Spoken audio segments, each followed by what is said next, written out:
Good evening, everyone. Glad to see, glad to hear, glad that you are here with me. Um, at this English speaking practice video. Yes. Today, unfortunately, I don't feel myself very well. I don't think I got cold, but some kind of illness. Yes, some kind similar to cold. Yes. I don't have, I'm not sneezing, I'm not, uh, fortunately, my throat has no pain, but I feel myself in general a little bit tired, and I feel like, you know, um, overall light sickness. Yes, overall light sickness. Not some, not some particular symptoms, just overall tiredness and feeling that something happening in my body. Yes, some infection probably get got in, and now my um, immunity, my immune system fighting with it, and I hope it will defeat it successfully. But not about it. Now it's time to actually training training and preparing for an IELTS speaking exam in the future. And what? And it means that, as usual, I ask ChatGPT 10 questions from B1 to C1 level of English, and ask him to do it in a similar way to IELTS speaking test. Yes. And as I said earlier, as I'm usually saying, this is a good way of practicing language. I like this way of practicing, and I deem it very effective. Even probably even more effective in some ways than a regular speaking with someone, like with a speaking partner. But this method, as all methods, has its pros and cons. Pros that I'm directly preparing for IELTS speaking practice test, as a flow that I'm speaking only with myself, and I'm training only output part. I mean, only I'm the one who's speaking. I'm training only speaking. I'm not training listening. I'm not training the navigating through the real conversation. This is the flow. But how to say it? Um, as the most important and the most significant plus, the most significant advantage. I mean, in this type of practice, that no, sorry, uh, the more huge and important plus that cover this all other overall disadvantages of this method is that I can execute this type of practice whatever whenever I want. Uh, I'm not depend on my speaking partner. I'm the one who built the schedule. I'm the one who built the structure, and I'm the one responsible. So this is a huge advantage that I can execute it whatever I want, and I don't need to count on someone else to do it. Yeah, that's why I actually prefer this type of practice. Yes, because I can execute it much more often than speaking with a speaking partner. Yes, but don't get me wrong, speaking with a speaking partner also very important. I haven't get to this part yet because I'm a little bit shy of my speaking skills, but eventually, I promise that I will get to a speaking partner and I will also practice English in a real conversation. So it was a little. Without further ado, let's start answering the questions because time is going. It's already almost 9 o'clock, 9 p.m., and I have another things to do mm, today. So yes, let's start. Uh, Part one: personal questions. Question number one: do you enjoy visiting new places, or do you prefer going back to familiar ones? Why? I think speaking accordingly to my during situation, I crave, I would love, and I would thrive if I'll be able to visit a new place. Yes. So, in my case now, I would love to visit some new places, at least to change the picture, change the scenery, at least for a moment, because being at a flat for a very long time and just studying, practicing, and actually living in one place for, I could say, already for almost 1 year. Yes, it's difficult. It's not difficult physically, it's difficult mentally, because the scenery are the same. You, you not, how to say it, you don't get positive emotions from here. Of course, if there is sun, you can, spend your time close to the sun, close to the window, and it brings you pleasure, of course. But the same scenery, for me, it works not like for me, it works like motivation mostly. I see the scenery, I understand that I want to see a new scenery, yes, not that one, and it forced me, it motivates me to study and work harder. Yes, I use it as a motivation tool in my context. Uh, Yes, and the second part of this question was, do I prefer going back to familiar places or the familiar ones?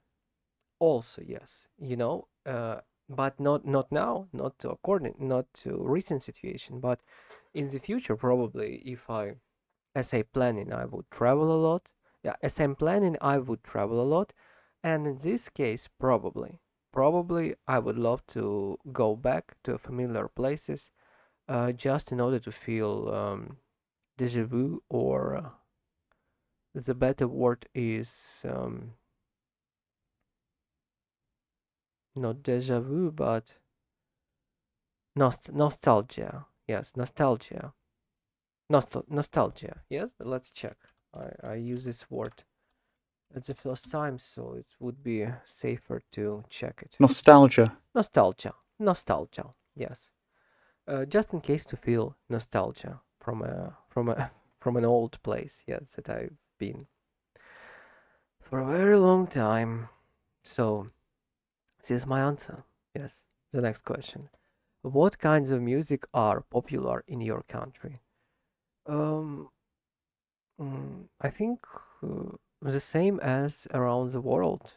There is no one type of music that, or some bunch type of music that would be very popular. Different people, different tastes, different music.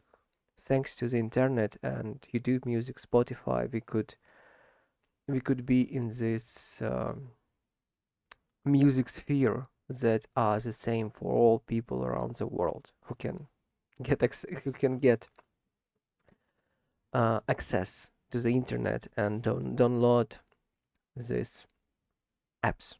Yes.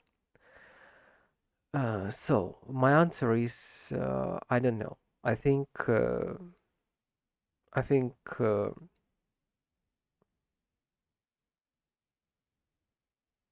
there is really a huge layers of different tastes and different music, and and different types of people listen different music. I could say about me, yes, but for me, answer also would be very vague because I'm not keen on one type of music, or also some uh, also some types of music. I listen everything that sounds pleasant to my ear. I mean, I could listen classical music, some digital music, uh, rap, vocal songs, pop music, uh, dance music. For me, it doesn't matter. The matter is that I want to feel pleasure from listening it. I want to recall the positive emotions when I'm hearing the sound, the music. I mean, for example, today I've been training in the noon today at the noon, and I've listened when I relaxed between sets. I listened uh, the soundtrack from Disco Elysium that called Insulindian Miracle. Yes, very beautiful classic music with orchestra, a lot of instruments here, and also digital adjustments overall. And in a whole, it sounds just perfectly. The perfect music for the rest.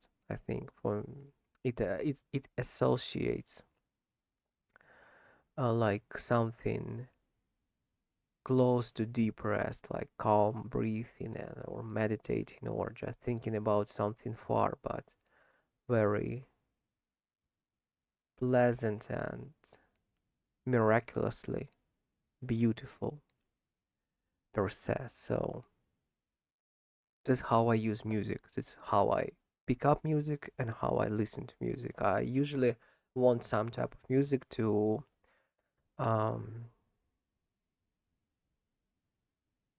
to create in me or to help me to um, perceive or feel the the emotion that I want to feel. Yes. Sorry for this explanation. I've really been looking for a proper words to express it, but unfortunately, I stick to the intermediate language when explaining it because I don't know yet so beautiful and elaborate. I don't know so much beautiful and elaborated words to express these specific topics. Yes. So that's why I explained my point simply, a bit of rough, but understandably. Yes. The next question. If you could change one thing about the way people spend weekends in your country, what would it be? Why would I even want to change something about how people spend their weekends? It's not my deal, not my business how people spend their times. My deal is only that they should do it according to law and do not disturb other people during it. Yes? I mean, if you like drink, drink. If you like smoke, smoke. Just do it calmly and do not disturb anyone. Yes, do not make a lot of noise and do not do bad things that affect other people or place where you're doing it in a bad manner. Yes, just be adequate, uh, adequate, reliable, and responsible citizen. And that's all what you need to do. And you can spend your weekend whatever you want. It's not my business. Yes, because I don't ask anyone how they would allow me to spend my weekend. It's my deal, not their deal. So this is my answer. But okay, this is a second conditional, so let's try to imagine. Let's try to fancy something. Like, for example, I would love, at least in a place where I'm living, I see how people around me spend their time, and it's not very best choice to spend time. So I would love them to stop doing narcotics, do less alcohol, and it would be even more healthier for them. Just spend their weekends not in alcohol and smoking and drugs. Uh, I don't know. go for a walk somewhere in the park. It would be much more better than drinking on the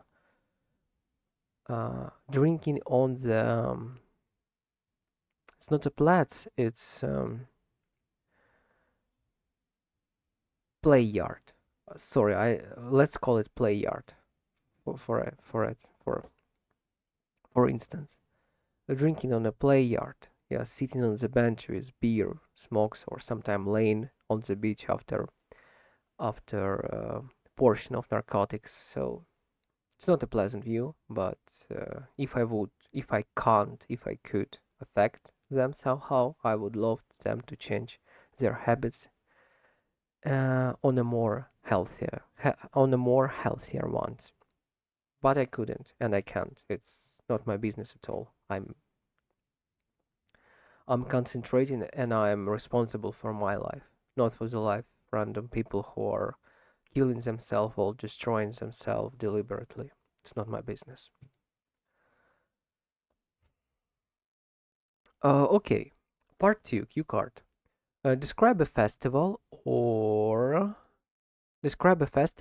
celebration you have taken part in.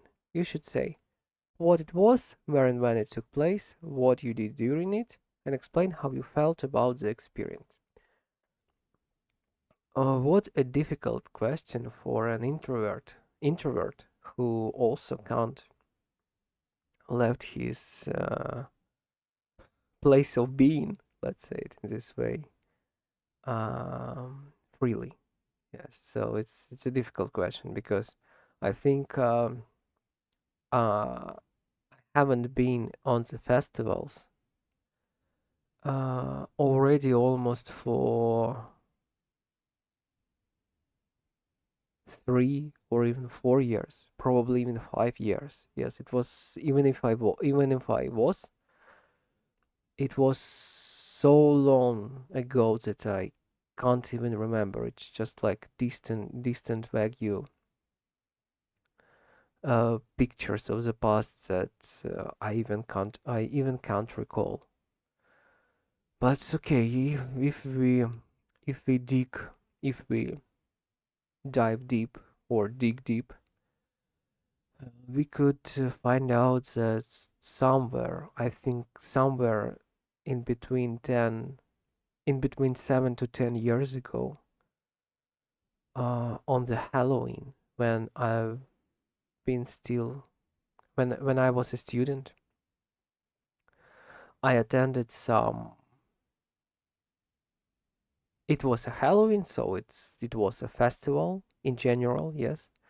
But it's not was a particular festival. It was different parties in different places, yes. And I attended go to the club with my old acquaintance, and we choose worse worse gutter slum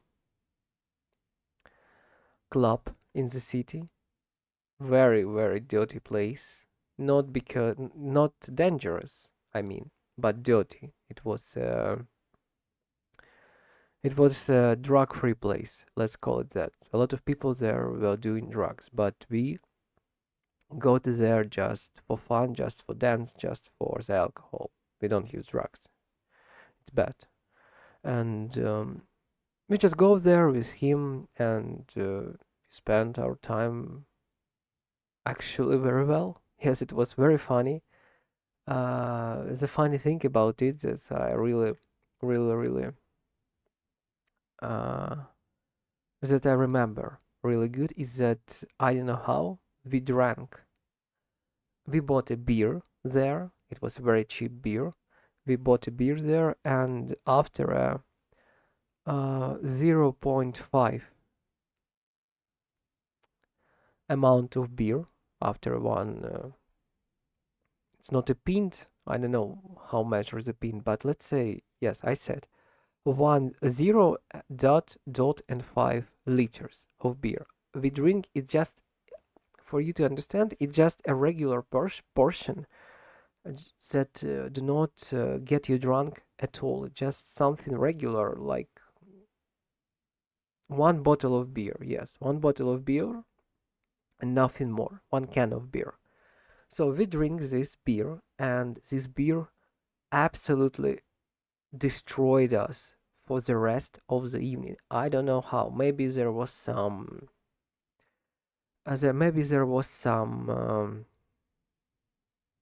implements in this beer or conta- contaminants in this beer that we didn't know about. But there is there was something surely, yes, because it was very unusual case that from the one can of beer someone would get really fucking drunk for the rest of the evening. And in order to, we understand that something was wrong, and in order to get rid of this effect as fast as possible, we just start dancing, and we've been dancing like exercising. I mean, I think it was exercise for us in order to get rid of this beer. Yes, of this drunk effect. So we dancing, dancing, dancing, and we dancing all fucking night. It was it was similar to going to the gym, I think, and doing a lot of cardio. So we've been doing a lot of cardio by dancing, and it was amazing. Yes, I have a lot of uh, I get a lot of funny and pleasant moment to remember. Yes, it was just a fun situation. Yes. Everything finished very well. We get sober. I mean, we get together at the morning.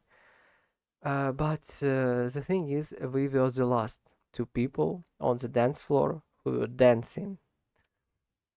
Other people just, spend their time somewhere else. I don't know, just getting tripped on the couches or speaking with each other near the club. Um, but we doing dancing. We will doing dancing. Yes, and that's the funny thing. And after this festival, after this party, I got home and sleep very well. So and that's the whole story. It was funny. It was entertaining. A little bit dangerous because we didn't know still what we drank then, but um, everything ended well. And this is a funny story in my collection. That's how I attend the festival somewhere in between 7 to 10 years ago. Cool. So that was my answer on the cue card. Part three: discussion questions. And as you remember, my audience, if you if you have audience, as you remember, I'm not so good in answering discussion questions because it is a C1 level of questions. I'm dreaming about moving to C1 level, but I'm not there yet, and that's why, yes, these types of questions on C1 um, give me a little give me a little struggle to answer, but it's okay. It's okay because I'm doing this type of practice for myself. Nobody actually listens to me. Nobody actually judging me now. It's like an it's like an doing it's like a training at the gym before the competition. I'm just elaborating my skills, and the only way to start answering the discussion questions, the only way to start answering C1 question better is just simply answering on them. Just train the skill. Just by training this skill. Yes, that's the only way. I don't know any other way to become better in speaking but speaking per se. So let's start. How important is it for a country to perceive its traditional culture? How it's important?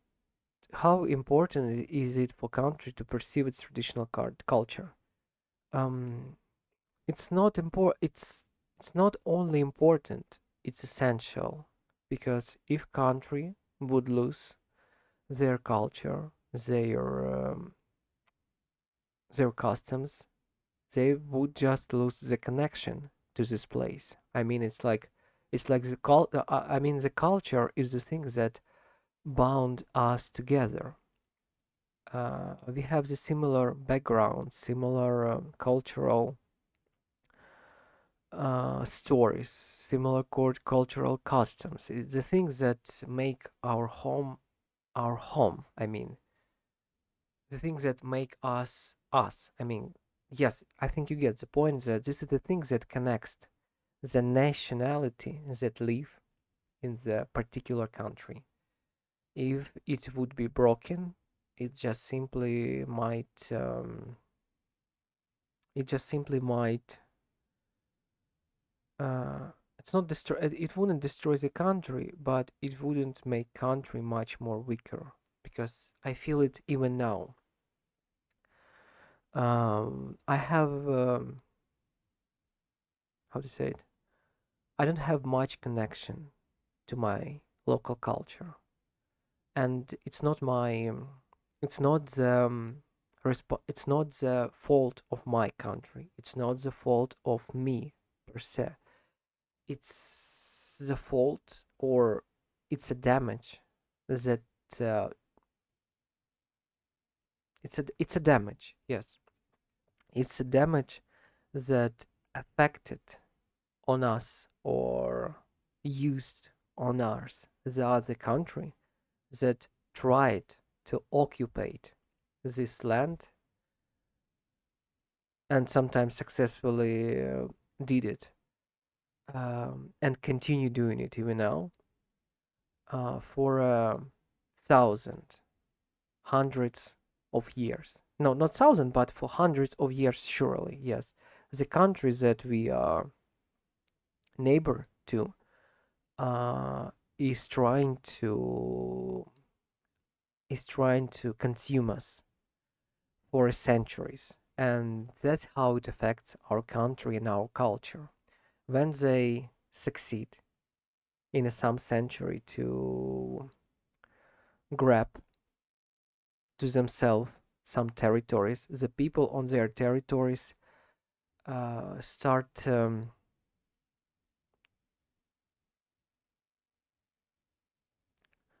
be affected by propaganda, start to be affected by cultural demolition. I mean, the local court, how the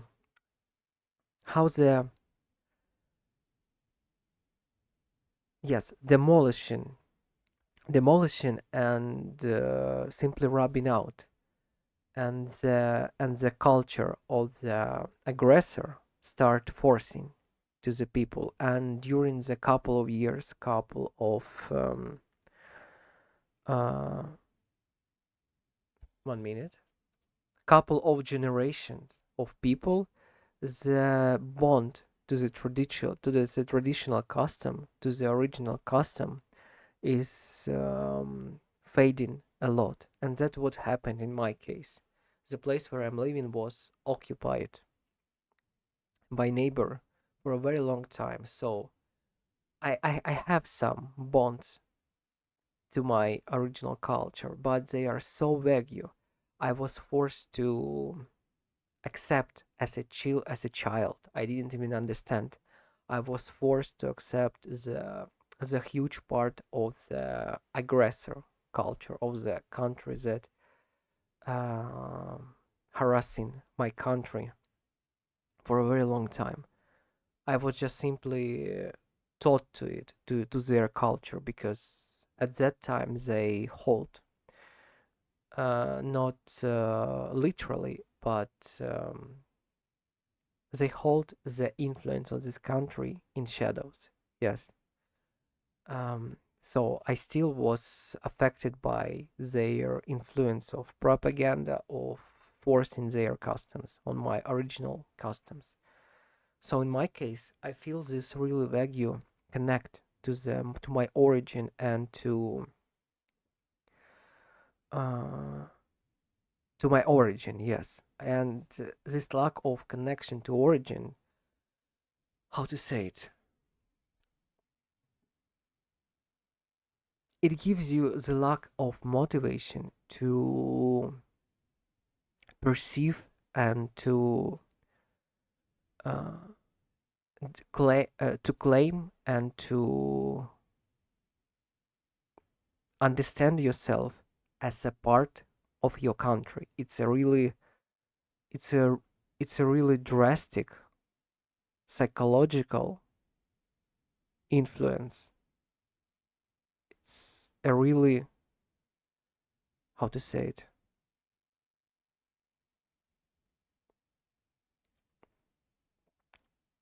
it's a really harsh tool that aggressive countries use to the people whom they slaved.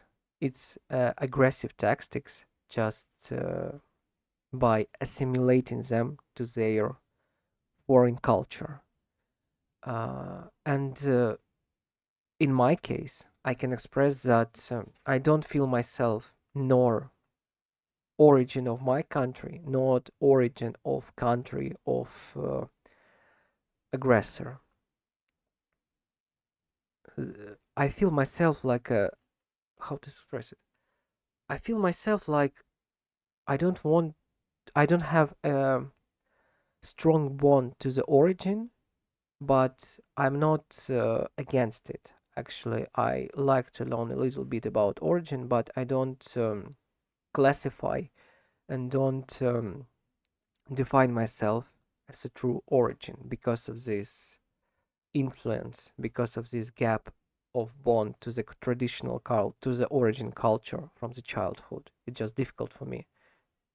Um, but I see very clearly this uh, not origin forced culture in me. I see this aggressive. I see what these fucking countries that I hate forced on me and on people here. I see their customs that was taught to me from the childhood that I didn't recognize when I was a child because for me it was natural to consume the information around me. And now, what I'm doing, I'm getting rid of this foreign customs, of this alien customs that was forced on me when I was a child from the aggressor country. Now, when I'm full grown man, I recognize them, I see them, and I want to get rid of them. And that's is my answer. How important for a country to perceive its traditional culture. If it would be lost, the people, the Americans, doesn't matter the nation just will lose the connection to the place, to their customs. They they wouldn't be able to define themselves as a part of nation if you if the country wouldn't perceive its traditional culture. So at least taught traditional culture and explaining to people what are their ancestors did and what this culture actually are. It's about yes, it's about building a strong state. It's about building a strong foundation, a strong society. It's essential part of it. And aggressive countries, the countries who like occupy other territories, who like starting the wars and slave other countries, they understand that this is a bond that need to be destroyed in order to assimilate other country. That's why they are forcing their own customs. That's why they um, forbid original customs. That's why that's all is doing. That's why it's all happening because it's a very strong bond. It's a very strong bond that keeps the person bond to the country, to the nation, to the place where he was born. It's some kind of strength that tied all people who live in a one country together. It makes a strong state, and that's why the politic of war and colony tried to destroy this bond by any means. Yes, by any means. But even if my case, under of, I could say, 300 years of this occupation, direct and indirect, 300 of years forcing these foreign customs into my culture. Still, I am now like a product of this forcing culture. Still, I um, despise it and absolutely naturally force it out from me. I absolutely naturally understand that even if I don't have the strong bond with my origin, I feel that this culture that is not mine, that was forced to me, absolutely artificial and not mine. I feel that it's not my origin. I feel it. Yes, and that's how it works. Even under of 300 years of occupation. It's I think it's something in genetic cultural code. I could say you can't erase it, even if you would try very strong. Some parts of it forever will stay at the person. Yes. So that was my answer. It's not important. It's not important for a country to perceive its traditional culture. It's not important. It's necessary. It's an essential part of the country, of the nation, of the human society. So that was my answer. The question number 5. If people traveled more frequently to foreign countries, how might it change their attitudes? First of all, I want to say that traveling to foreign country foreign countries, it's a good thing.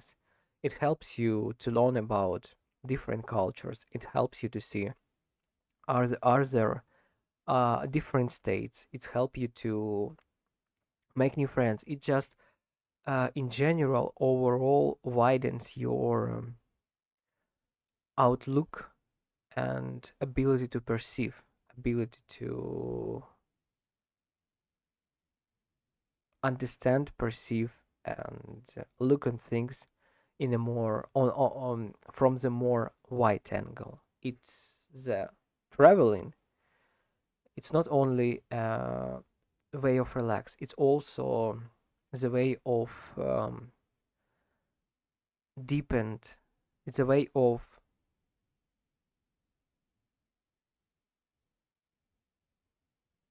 widen and deepen your knowledge about this world. Yes, it's very effective. It's very refreshing and it's very interesting. And also it's very um not healthy but not useful, not healthy, but it's a good for you as a human to travel to foreign countries to learn about different cultures. Just good for you. And what was the answer? If people traveled more frequently to foreign countries, how might it change their attitudes? Um, as I said, it would make them more acceptable to people from different countries. It would widen their outlook and um, just acquaintance them with other people. I don't know what else to say. Just the people that the person who I know about different cultures more tolerable and uh, have, as I expressed, have a wider look on have a wider outlook on the things. It just makes you a better human if you learn and communicate with different cultures and travel to foreign countries. It makes you more not growth, but makes you more sophisticated. Yes, let's put it in this way. And your attitude changes. You become more tolerate. You become more uh, tolerate and sophisticated. Yes, there's no need to say anything else. I already expressed my point. Do you think international tourism, and not only that, for instance, sorry, let's back to this question. For instance, you could get a lot of good things from other country, how it works. You can, see how their management of the country works. You can go back to your country and apply their management to your country, and in your country it also would be work very well. You can learn on learn from other countries, learn from their systems, and apply their methods and systems to your country in order to make it better. It's the same as two people can learn from each other's, different countries can learn from each other's too. Yes, it's all about society and humans, so the rules are the same, the things are the same. The uh 1 minute.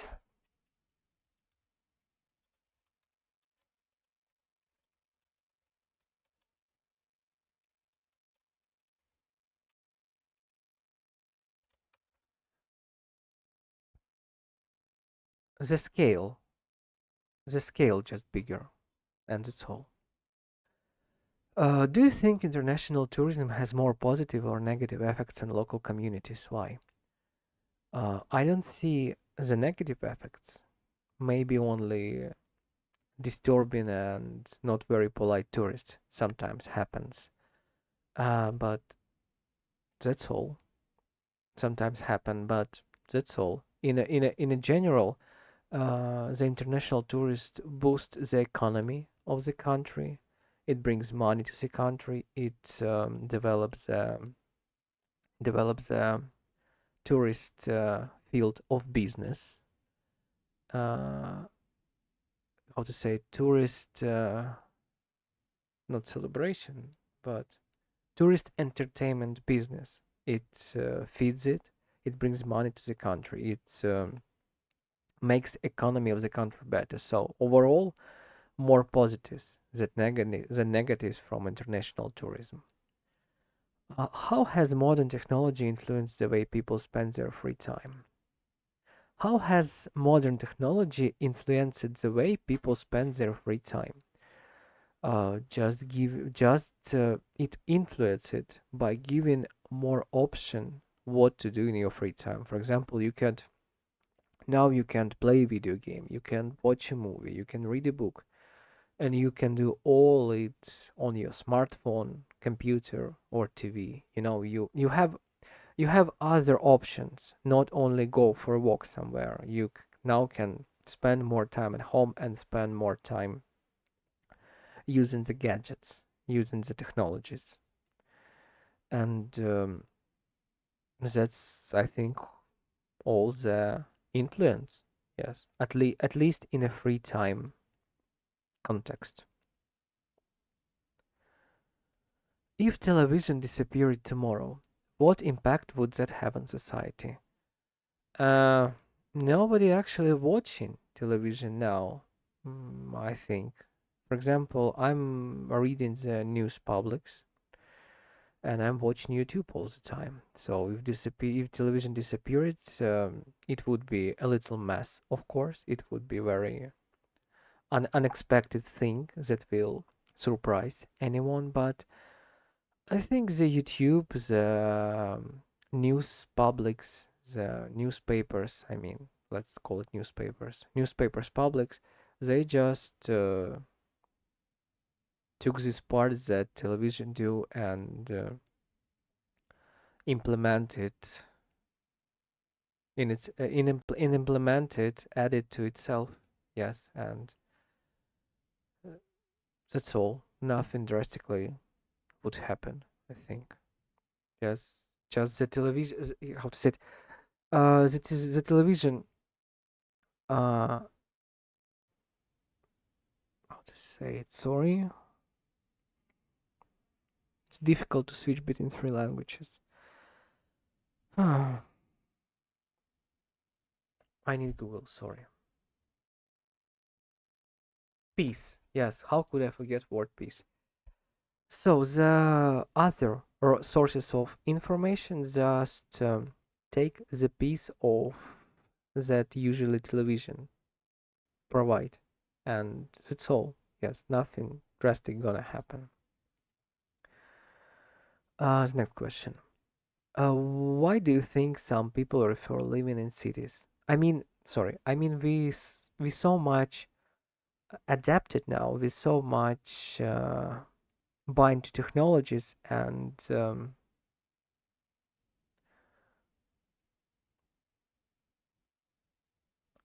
scientific and digitalized now, so that the just losing of this one small part of television didn't change much. It just freed some things, freed some pieces, and these pieces would be consumed by other platforms, other technologies, simply, and that's all. The next question: why do you think some people prefer living in cities while others choose to? Why do you think some people prefer living in cities while others choose the countryside? The answer is very simple. Someone like or just simply loves the tempo of the city. Yes. The city living, yes, call it in general. And someone just prefers the more quiet and simple type of life, like on the countryside.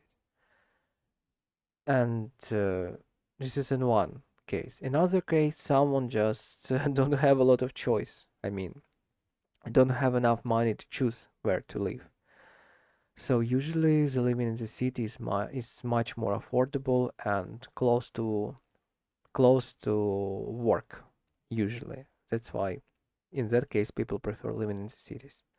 But if you, for example, have enough money, have a car, have a good stable job in the city, you just and can sometimes work from home or fully work at home. For you, it doesn't matter a lot where to live. If you prefer the simple, quiet life, if you prefer the more quiet life in your own house, close to the nature, countryside would be absolutely suitable for you. Every time you could sit in the car and drive to the main office and work there. So it's not a problem. You don't need uh, social vehicles, social transport to get there. You have your own transport. You have your own car. So it's it depends on the circumstances and preparations. And this is my answer. Yes. And the last question for today. Do you believe globalization is making cultures more similar or more diverse? Why? I don't really get this question. Do you believe globalization is making cultures more similar or more diverse? Why? Globalization. It's a very wide term. Globalization. Let's Google it in order to understand what does it mean. Globalization is the process of increasing global economic, political, and cultural independence driven by the exchange of goods, services, capital, technology, and information across borders.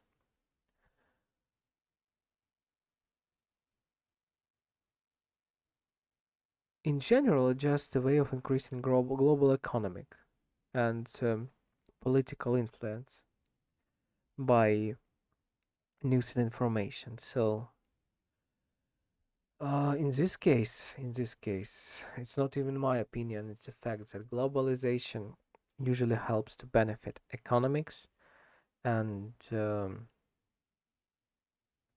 outer and inner politic.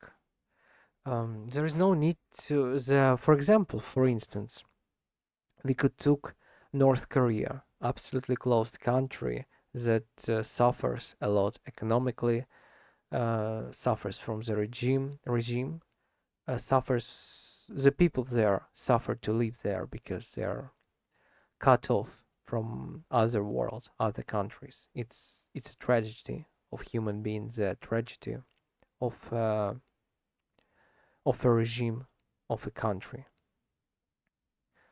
And on the other case, we have South Korea, the globalized country.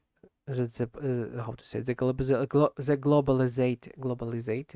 okay, globalized country that influenced by free market, that influenced by America, that open for anyone to visit, that provide many goods.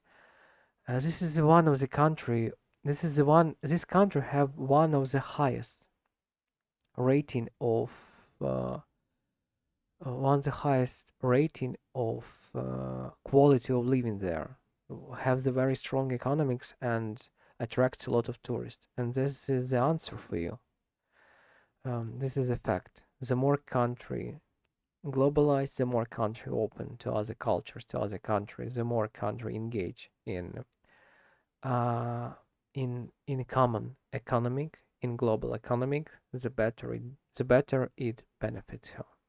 Yes, that's how world works. I'm not an economist. I'm not a politician. I don't know more um, precise explanations and particular reasons, but in general, I think um, just according to the example that I explained, the difference just on the plate. Is there no need to be they're not to analyze a lot. You just see how the open list, globalization, and capitalism affects one part of a country, the south part, and how um, closeness, uh,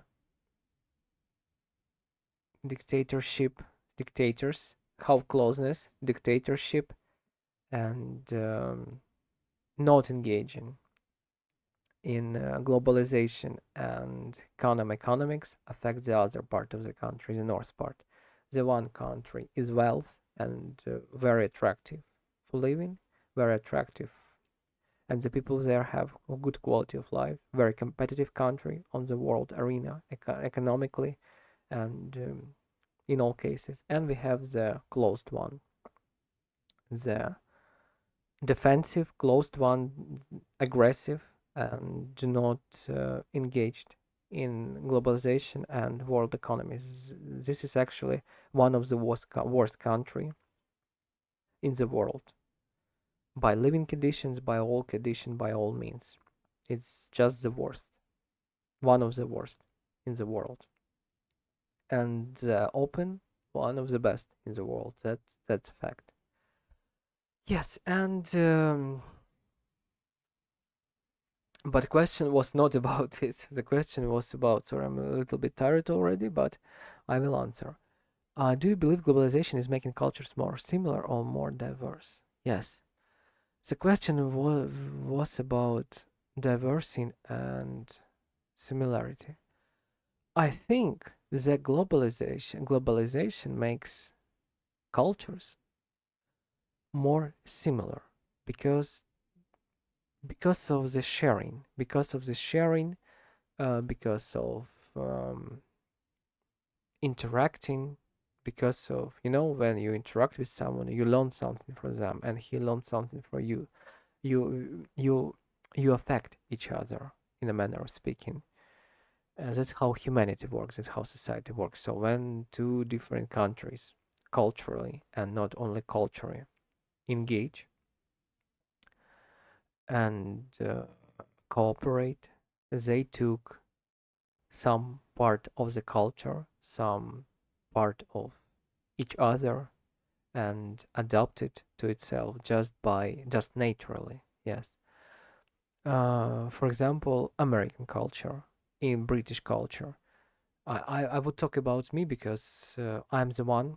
I'm a good instance. For example, now I actually absolutely get rid of. Really, as I expressed at the beginning that my country, my origin culture was suppressed by other aggressive culture, and now I'm absolutely get rid of this aggressive culture. I don't even use the language of this country. I don't even watch news context from this country. No, zero influence for me. I cut off all the ways, all the information, all the paths that fucking country can influence me by their culture. I cut it off, and I start digging in American culture, in English culture, thanks to the language learning, in a Polish culture also, in a more like European culture, yes. And I could say that I could strongly state that it affects me for these 2 years of studying. It affects me drastically. I'm becoming more, how to say it? I'm becoming more to the things that I'm spending time into. I'm spending time a lot of in English community. I'm English speaking community. I'm reading. Um, I'm reading. I'm interacting with their cultural context, with their problems, with their issues, with their agenda. And I've been doing it for 2 years now, and I feel like I'm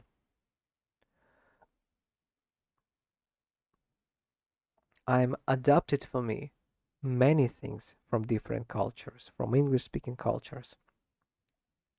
The worldview, the outlook, the way how I look on things, the way how I look on life, it all affected by this European culture now. And many of things I changed in myself according to be more suitable and fitable to the European society. The things that I think that is okay and should be implemented in my country also. Yes, in a culture of my country, the health things. And that's how the immerse in a different culture affects me as a human. And I think in the same ways it affects the country, because country consists of humans. Yes, so the humans become shaped by other humans, by cultures, and this is a process of sharing. This is a process of this is a cycle of sharing, and this is absolutely okay, because usually we don't want to assimilate. We don't want to pick up the bad things. We want pick up and learn better things that makes our life and our country better if we are smart, if we are not stupid. So we usually we usually put up for ourselves the positives, characteristics and features from other culture and from other countries. So uh, my answer is yes. It makes globalization is making cultures more similar, because this is a way of engaging and mixing with each other. It's, I mean, in a cultural sense, not physical. And this is how it works. Similarly, we learn from each other, we affect each other, and we become similar, and nothing bad in it. Of course, we always will be drawn to our origin. Will have some unique features in us, as I explained that even the 300 years of occupation couldn't erase fully the origin of my country. In me also. It it make it weak, but it didn't erase it and couldn't erase it at all. So um,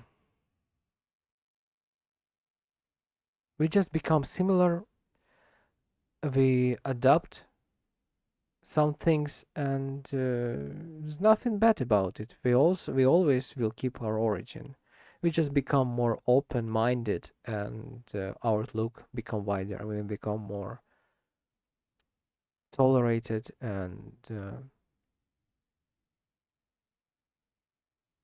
wise people. Yes, that is my opinion. That is mine. Yes, that is my opinion. So I think this was the last question in the speaking practice. I've been talking for 1 hour. It's a good result. It's a good rate. But you see, you might hear that as soon as I get to the part three discussion questions, the difficult questions, I started speaking with effort. It was difficult for me to answer this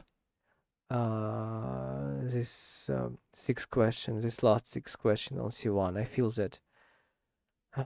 that this is difficult for me to elaborate it really, but I'm trying. I'm trying. And one day I believe that I will get to this level of skill, to this level of mastering, that I will talk just plainly, simply, and without a lot of efforts in order to express my thoughts on this kind of discussion C1 questions. Now it's difficult. Now it takes effort. Now it takes time to build the proper answer to sufficient and complicated answer in my head. And usually, as you might hear, sometimes I fail to elaborate sufficiently and directly. Sometimes I'm spend time looking for words, spend time looking for meanings, analyzing my thoughts.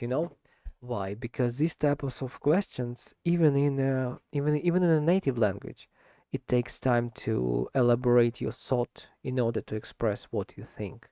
So in a foreign language, it's twice as hard. You need to build a thought, you need to elaborate it in your head, analyze it, and you need to express it in a foreign language. So sometimes this process of thinking, of considering, it mix your two languages. It mix your native language sometime because you're thinking, yes, and you're wired to think in your native language most of the time. So you can think a little bit in your native, then you try to translate to foreign, you try to switch to foreign, and this is a process of mixing because of this high mental load that these questions put on you, force you to do. And it's okay, yes, it's a good exercise. It trained me to think mostly in English. But the point is, the difficult question requires you elaborated thinking, and in order to think elaborately, you need to have a good experience in talking, a good vocabulary in order to not in order to know the proper words to express your point correctly and sufficiently. It simply requires you it requires of you good skill in handling language, in thinking, speaking, and building the thoughts in language. It's a complex process, really complex. So I don't judge myself very harshly because of my answers, but I understand that the better I will elaborate the skill, the faster I will come to the IELTS C1, IELTS C1 and C1 level of English, and that's actually my goal. I want to get to the C1 level of English because I need to use it for my future studying. I want to attend the university, and the requirements to getting on the university course is already is already C1 level of English, and also IELTS certificate is required. So for me, it's very important if I really want to continue my studying um, academically in English language, or study academically the English language. I have to reach that C1 level of English as soon as possible.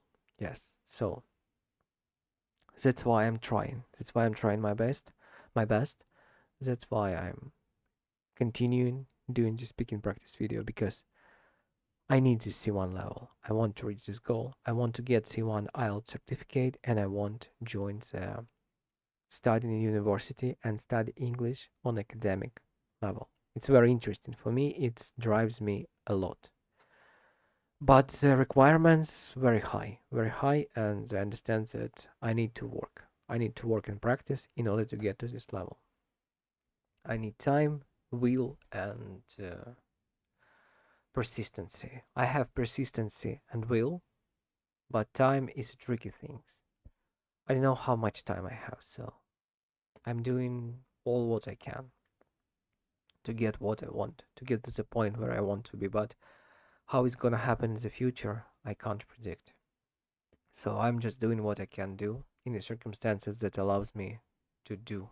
I just do what I can to do in the circumstances what I have now, and that is all.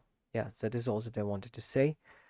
1 hour is enough for practice, so I can stop recording this video and say you that I'll see you tomorrow in the next speaking practice video. Have a nice day, or already have a nice rest, and I've been glad to record this video, see you, hear you, and if someone watching it, I don't know, just share my thoughts with you. I will glad to have done it. So yes, goodbye for today. Thanks you for watching and see you tomorrow.